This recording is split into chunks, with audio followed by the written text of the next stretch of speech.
tuna kuma na kananan ko kana so ko kana ki za a yi maka ɗan uwana kai ko dama dai kananan kuma cewa kai kana ji babu sauyi in ka lura ai wata ƴaƴan kananan ku ji zancen ƴan uwana ya ɗauki diyar mutane ya manta kuma na sananan in an maka ɗan uwana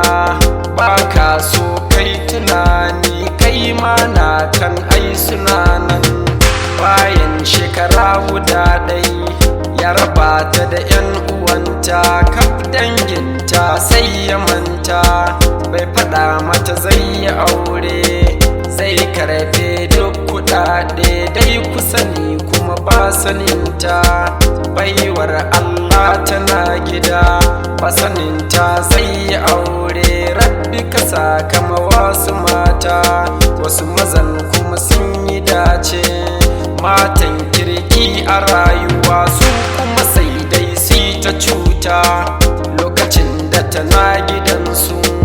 da iyaye har da yayyai sun dage dukkanin su nema yan uwanta na nesa sun zo na kusan ma ga su sun zo duk taimako ga nasu suma babu tsoron rabbi sarki sai ya sata ta sai da kaya wai jari su haɗa su nema baiwar Allah da tausayi namijinta ta sai da kaya dan jarin su haɗa su nema zuciyar shi na ku gogan ƙarya ce yayi zubawa ƙarin aure shi yake so babu tausayi tausasawa babu ƙauna kar ku yo mai zancen ƙauna babatun so ta sayar kaya na ɗaki ba sanin duka ƴan uwanta dan da mijinta ya bata maki ku ji zancen nan na cuta in ta yi maganar kuɗinta sai ka ji ya ce na sake ki halin wasu ƴan mazaje kenan ku ji ƴan uwana Allah sarki bai barinka in sun karo watan ma ta gidan ta zama shara ƙarshe ma ba sa tunata ta biyun ma ba tunani dariyar ta kawai take yi nan gaba ke makin tunata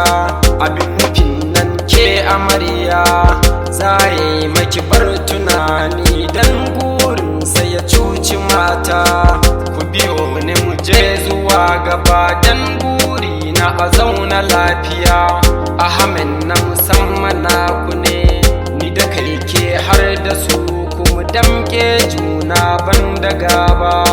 hasada cuta mu bai rabbi ya ba dan uwa na mu bi shi kawai zai mu daina gaba